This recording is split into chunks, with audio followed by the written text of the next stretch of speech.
ఆంధ్రుల హక్కుగా ఖ్యాతిగాంచిన విశాఖ ఉక్కు పరిశ్రమకు ఊపిరి పోసేందుకు కేంద్రం అడుగులు వేస్తోంది. ప్రభుత్వ రంగ సంస్థ అయిన స్టీల్ అథారిటీ ఆఫ్ ఇండియా లిమిటెడ్లో విశాఖ ఉక్కును విలీనం చేసే అంశాన్ని క్షుణ్ణంగా పరిశీలిస్తోంది. ప్లాంట్ మనుగడకు ఇదే సరైన ప్రత్యామ్నాయంగా భావిస్తుండటంతో సెయిల్లో విలీనం దాదాపు ఖరారయ్యే అవకాశాలు కనిపిస్తున్నాయి.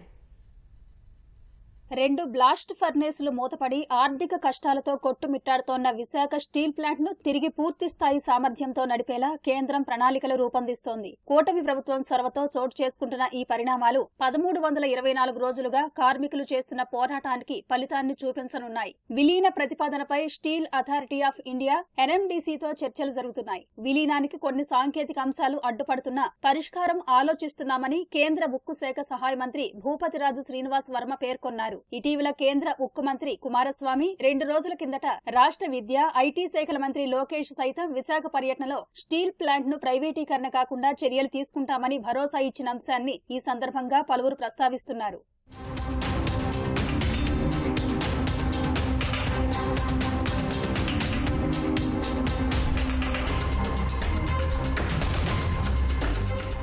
సెయిల్లో విలీనమైతే 2030 నాటికి దేశంలో 300 మిలియన్ టన్నుల ఉక్కును ఉత్పత్తి చేయాలని కేంద్రం చెబుతోంది. దానికి అనుగుణంగా సెయిల్ సామర్థ్యాన్ని 20 మిలియన్ టన్నుల నుంచి 30 మిలియన్ టన్నులకు పెంచాలని లక్ష్యంగా పెట్టుకుంది.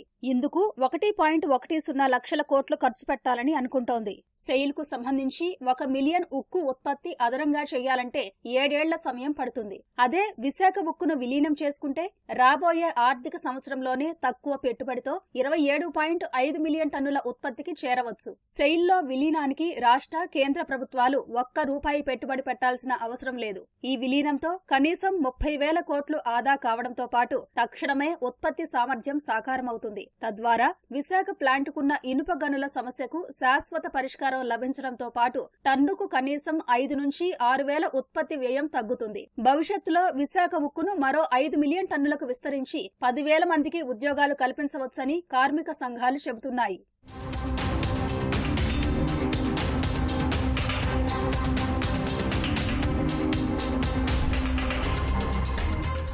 విశాఖలోని RINL ను నిలబెట్టే ఇతర అంశాలపైన కేంద్ర ప్రభుత్వం దృష్టి సారించింది. సంస్థకు బ్యాంకు రుణం సమకూర్చడం, స్టీల్ ప్లాంట్ భూముల విక్రయం వంటి అంశాలను పరిగణలోకి తీసుకుంటున్నట్లు తెలుస్తోంది. ఈ నేపథ్యంలోనే ఇటీవల స్టేట్ బ్యాంక్ ఆఫ్ ఇండియాతో కేంద్ర ఉన్నతాధికారులు భేటీ అయ్యారు. ప్లాంటుకు రుణాలు అందించడంపై చర్చించారు. మరోవైపు ఉక్కు భూముల్లో ఎన్ఎండీసీ పెల్లెట్ ప్లాంట్ ఏర్పాటుపై సమాలోచనలు సాగుతున్నాయి. పెల్లెట్ ప్లాంట్ ఏర్పాటుకు అవసరమైన 1,500 నుంచి 2,000 ఎకరాల ఉక్కు భూములను ఇచ్చే యోచనలో కేంద్రం ఉన్నట్టు సంబంధిత వర్గాలు చెబుతున్నాయి.